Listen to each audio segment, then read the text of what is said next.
Hello everyone, welcome back to my channel.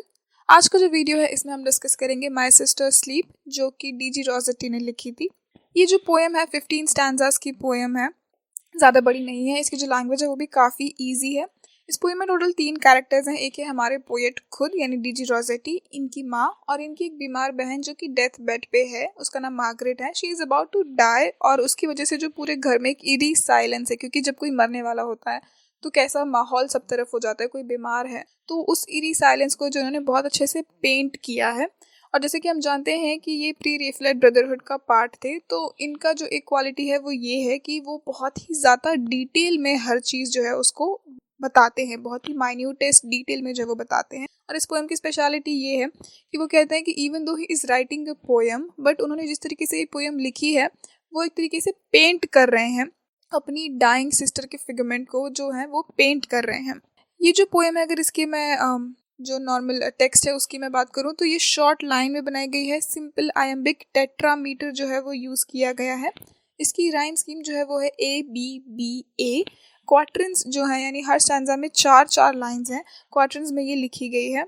इसमें जो है रॉसेटी ने लाइट और कलर के साथ बहुत खेल किया है, यानी उसका जो प्ले है वो हमें देखने को मिलता है कि ये पोएम जो इतनी सुंदर बन के आती है। अब इस पोएम में जो है मेनली जो हमारी लीड है वो जो है फीमेल फिगर जो है उनकी बहन मार्गरेट, जो कि बीमार है और जो मरने वाली है। तो प्री रेफलेट ब्रदरहुड या विक्टोरियन पोएट्री जो होती थी उस वक्त में यूजुअली उनको फीमेल को इसी तरीके से दिखाया जाता था कि उसकी ब्यूटी, उसकी ग्रेस जो है उसको बहुत ही सेंशुअल डिटेल्स में दिखाया जाता था।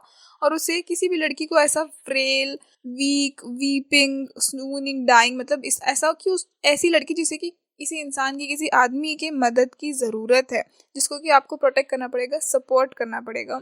और ये काफ़ी मेल सेंटर्ड पेट्रियाटिक शोविनिस्टिक व्यू है कि आप किसी आप फीमेल को, जो आपके अदर हाफ है, 50% ऑफ द जनरेशन है, पॉपुलेशन है, आप उसको इस तरीके से दिखा रहे हो कि इसे मदद की ज़रूरत है और 50% जो है वो इसे सपोर्ट करेगी। बट उस वक्त में जो है अगर आप ऐसा नहीं दिखा के किसी फीमेल को बहुत स्ट्रॉन्ग या अच्छा दिखाएंगे, स्ट्रॉन्ग दिखाएंगे, तो वो एक एनोमॉली माना जाएगा, उसको बुरा माना जाएगा कि यार ये जो है ये कुछ तो सही नहीं हो रहा है, कुछ गलत हो रहा है।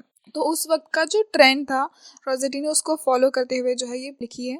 तो जो पोएम है हम पढ़ना शुरू करेंगे। It is very interesting and will enjoy, और काफ़ी क्विकली ये पोएम जो है ख़त्म भी हो जाएगी। So I think that's the best part. हम पढ़ते हैं। She fell asleep on Christmas Eve. At length the long ungranted shade of weary eyelids overweighed the pain not else might yet relieve. तो जो क्रिसमस का ewe है, यानी Christmas का जो है माहौल चल रहा है, क्रिसमस की ईव है और उस वक्त में जो है ये बीमार पड़ गई है। लॉन्ग अनग्रांटेड शेड, अनग्रांटेड यानी जब हम छुट्टी मांगते हैं किसी से हम कहते हैं कि प्लीज़ ग्रांट माई लीव। तो अनग्रांटेड यानी उसे जो नहीं मिली है, जो छाया उसे नहीं मिली है। उसकी जो वियरी आईलिड्स यानी जो उसकी पलकें हैं वो बहुत थक चुकी हैं, ओवरवेट, उसका ऐसा लग रहा है कि उसकी पलकों पे बहुत ज़्यादा वजन हो चुका है। The pain naught else might yet relieve, उसको जो दर्द है अभी भी वो दर्द हो रहा है और अभी भी वो दर्द खत्म नहीं हुआ, उसे रिलीफ नहीं मिला है।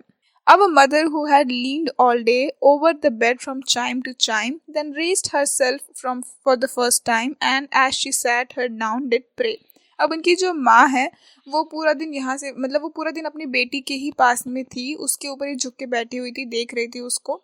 उसके बेड पे ही वो चाइम इंच एक कोने से दूसरे कोने में, एक चिमनी से दूसरी चिमनी की तरफ वो बार बार वहीं घूम रही थी उसी कमरे। अब वो पूरे दिन के बाद जो है पहली बार उसने अपने आप को उठाया, raised her self for the first time, और फिर वो बैठ के प्रे करने लगी। उनकी जो माँ है वो प्रे करने लगी। Her little work table was spread with work to finish, उसका जो छोटा सा काम का टेबल है वो काम करने के लिए, उसका काम अभी भी अधूरा था। For the glare made by her candle she had care to work some distance from the bed. अब वो देख रहा है कि उसने कैंडल, उसकी बहन जो, उसने कैंडल बनाने की कोशिश की होगी, जो कैंडल है उसने वो बेड से थोड़ी दूरी पे जो है वो बेड बना पे से थोड़े डिस्टेंस पे उसने वो कैंडल बनाई थी। Without there was a cold moon up of winter radiance, sheer and thin. The hollow hallow it was in was like an icy crystal cup. अब उसकी बहन जो है वो कैंडल नहीं बना रही है। अब जो है कोल्ड मून जो है, क्योंकि अब वो मरने वाली है, तो जो कोल्ड मून जो है वो ऊपर आ चुका है और उसकी जो रेडियंस है, मून की जो छाया है, जो लाइट है, वो भी बहुत शीर है, बहुत पतली है, बहुत कम है। और जो हॉलो हैलो हैलो यानी आपने मोस्टली देखा होगा कार्टून कैरेक्टर्स में या मूवीज में भी दिखाते हैं कि सर के ऊपर जो राउंड होता है, यानी भगवान वगैरह होंगे तो वो ऐसा गोल्डन या वाइट कलर का होगा, शैतान होगा तो उसके ऊपर ब्लैक या रेड कलर का हैलो जो होगा। तो इसका जो हैलो है, जिसे हम ऑरा भी कहते हैं, तो इसका जो हैलो है वो भी हॉलो हो चुका है, यानी खाली हो चुका है अंदर से, क्योंकि अब वो मरने वाली है। जो हैलो है वो भी खाली हो गया अंदर से। It was like an icy crystal cup. उसका जो हैलो है वो जैसे कि कोई क्रिस्टल का कप हो, ठंडा क्रिस्टल का कप हो, वैसा इसका हैलो हो चुका है। Though the small room with subtle sound of flame by vents the fire shine drove and reddened in its dim alcove the mirror shed a clearness round. अभी जो रूम है ये बहुत छोटा है, इसमें सटल यानी बहुत शांत शांत सी जो आवाज़ें हैं किसकी आ रही हैं, फ्लेम्स की, क्योंकि जो रूम है क्रिसमस का ईव है, मतलब ठंड है, वहाँ बर्फ़ पड़ रही है।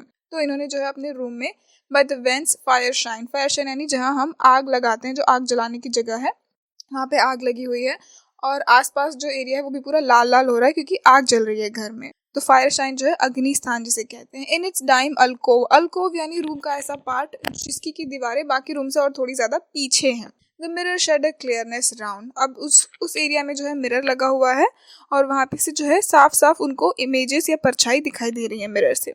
पोएट की जो बहन है ये आज बीमार नहीं पड़ी है, ये कुछ रातों से बीमार है। ये हमें कैसे पता चल रहा है कि पोएट ने कहा कि I had been sitting up some nights, यानी कि कुछ रातों से वो जगे हुए हैं और इनका भी जो दिमाग है वो थका हुआ फील कर रहा है। My tired mind felt weak and blank, खाली और थका हुआ महसूस कर रहा है। Like a sharp strengthening wine he drank, जैसे कि आप कोई बहुत ही स्ट्रॉन्ग वाइन पी लेंगे तो आपका दिमाग कैसा फील होगा, वैसा जो है इस पोएट को उस वक्त वैसा लग रहा है। The stillness and the broken lights, उन्हें फील हो रही है स्टिलनेस, यानी घर में जो स्थिरता आ गई है, जो टूटी लाइट्स है, मतलब नेगेटिव सा जो माहौल हो रहा है उन्हें वो फील हो रहा है। 12 struck, the sound by dwindling years, heard in each hour crept off and then, तो अब है जो 12 बज चुकी है, 12 struck, और उसका जो आवाज़ है इनके कानों में सुनाई दे रहा है हर घंटे का। जब वो 12 बजते तो वो 12 बार टिंग टिंग टिंग होता है, तो वो जो इन्हें जो है हर घंटे का सुनाई दे रहा है। And then the ruffled silence spread again like water that a pebble stirs, और फिर जो है वो 12 बार की जो आवाज़ है वो हो गई है। उसके बाद वापस वैसे ही जो शांति है, जो इरी शांति, जो अजीब सी शांति है, वो सब तरफ फैल गई है। और वो आवाज़ जो घंटी की आवाज़, जो घड़ी की आवाज़ थी, वो वैसे ही थी जैसे मान लीजिए कोई लेक में आप जाएं, वहाँ का पानी एकदम स्थिर है, शांत है, उसमें आप एक पत्थर फेंक देंगे तो वो पत्थर से थोड़े थोड़े वो गोल गोल बनते हैं और उसके बाद में जो पानी है वो वापस शांत हो जाता है। तो वैसे ही इनके घर का माहौल है कि वहाँ बहुत शांति थी, वो घड़ी के घंटे की आवाज़ आई और उसके बाद में जो है वापस वैसी ही शांति फैल गई। अब mother rose from where she sat, her needles as she laid them down, अब जो उनकी मम्मी है वो जहाँ थी वहाँ बैठी थी, वहाँ से वो उठी और वो जो है वो कुछ बुनाई कर रही थी, सिल रही थी, तो उसने अपनी जो नीडल्स है वो नीचे रखा। Met lightly and her silken gown settled, no other noise from than that, और उन्होंने क्या है जो अपने खड़ी हुई उनका जो सिल्क का गाउन है उसको उन्होंने सेटल किया और उसके जो बस वो कपड़े ठीक करने की जितनी आवाज़ थी उसके अलावा कोई और आवाज़ वहाँ पे नहीं आई है। Glory on to the newly born, अब क्योंकि क्रिसमस के दिन जो है जीसस क्राइस्ट का जन्म हुआ था ऐसा माना जाता है, तो अब 12 बज चुका है, यानी दूसरा दिन जो है वो आ चुका है, इसीलिए क्या उन्होंने आवाज़ दी कि जो न्यूली बॉर्न है उसको ग्लोरी हो। So as said the angels she did say, जैसे कि एंजल्स ने कहा था वैसे इसकी माँ ने भी कहा कि glory on to the newly born, because we were in Christmas day though it would still be long till morn, तो अब 12 बज चुका है तो क्रिसमस डे शुरू हो चुका है लेकिन सुबह होने में अभी भी वक्त है। It would still be long till morn. Just then in the room over us there was a pushing back of chairs, as some who had sat unaware so late now heard the hour and rose. अब ये लोग जहाँ बैठे हुए थे इनके room के ऊपर जैसे किसी ने कोई चेयर को पुश किया हो, पुशिंग बैक ऑफ चेयर्स, किसी ने चेयर्स को पुश किया है और हम लोग जैसे अनअवेयर यानी हमें पता नहीं था, हम वैसे बैठे हुए थे, हमने वो आवाज़ सुनी और खड़े हुए and rose. With anxious softly stepping haste our mother went where Margaret lay, तो अब उसकी जो मम्मी है वो एंग्शियस और सॉफ्ट यानी बहुत नरम कदमों से जल्दी जल्दी जो है वो उसके रूम में गई जहाँ मार्गरेट पड़ी हुई थी या आराम करी थी। तो हमें पहली बार पता चलता है कि इनकी बहन का नाम जो है वो मार्गरेट है। ऑल्सो अभी तक जो है हमें बहुत मुश्किल से कहीं पता चल रहा है कि इनकी कोई बहन है जो बीमार है, ऐसा कुछ अभी तक जो है हमें सिर्फ वो पेंट इतना ही किया गया है पिक्चर कि घर में बहुत शांति है, अभी तक जो हमें सिर्फ उतना ही बताया गया है mostly. Fearing the sound overheard should they have broken her long watch for rest, अब जो है इनकी माँ क्योंकि वो उस कमरे में बहुत वक्त से थी राइट, और अभी जो है वो उठ के वापस वहाँ से आई थी और उसका जो लॉन्ग वॉच यानी तब से वो अपनी बेटी को देख रही थी लेकिन फाइनली जब वो उठ के मतलब थोड़ी देर के लिए इधर आए तभी जो है उसकी लॉन्ग वॉच जो है वो टूट गई। She stooped an instant, calm and turned, but suddenly turned back again, and all her features seemed in pain with woe, and her eyes gazed and yearned. अब stoop करना यानी मतलब से एकदम एक एक मिनट के अंदर वो उठी और फिर वो काम मतलब शांत हो गई और टर्न हुई, लेकिन फिर अचानक से वो वापस टर्न हुई उसकी जो माँ है, और उनके फीचर्स यानी उनके चेहरे पे जो है बहुत दर्द दिखाई दे रहा था, दर्द दुख, और उनकी आंखें जो है वो भी बहुत मतलब दुख उनकी आंखों में आपको देखने के लिए मिल रहा था। For my part I but hid my face, तो जो पोएट है उसे भी समझ में आ गया कि बुरी खबर है, तो इसलिए उसने जो है अपना मुंह छुपा लिया।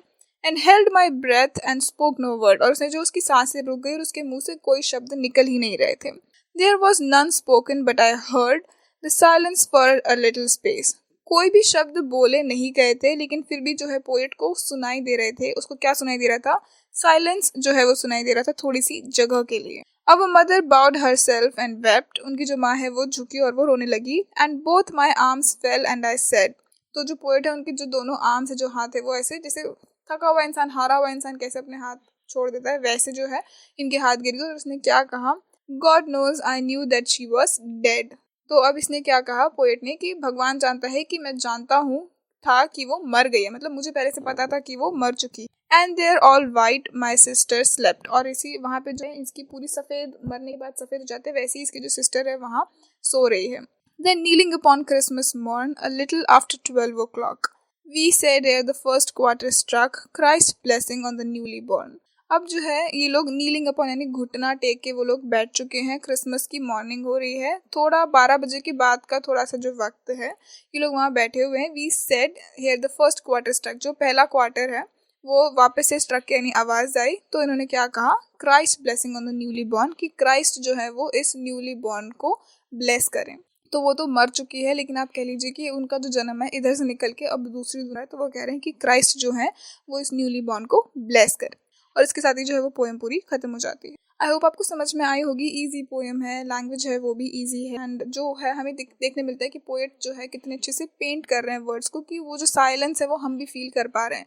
और वो कितना अच्छा एग्जाम्पल है कि घंटे की आवाज़ जो थी वो वैसी ही थी जैसे कि लेक में किसी ने स्टोन्स फेंके हो, तो कैसे जो है वो रिपल्स आएंगे और फिर वापस जो है वो लेक शांत हो जाएगा, वैसी ही शांति जो है इनके घर में थी। शांति को जो है बहुत ज़्यादा एम्फेसाइज किया गया, लेकिन ये अच्छी शांति नहीं है जैसे आप मेडिटेशन कैंप में जाएंगे वो शांति नहीं है।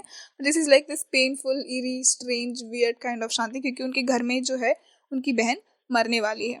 I hope you enjoyed this video. If you did please subscribe to the channel. मुझे कमेंट सेक्शन में ज़रूर बताइए कि आपको कैसा लगा, एंड बाकी भी जो वीडियोज़ हैं आप विक्टोरियन पोएट्स जो है उनके चेक कर सकते हैं प्ले लिस्ट में। I will cover everything. So I hope to see you guys in the next one.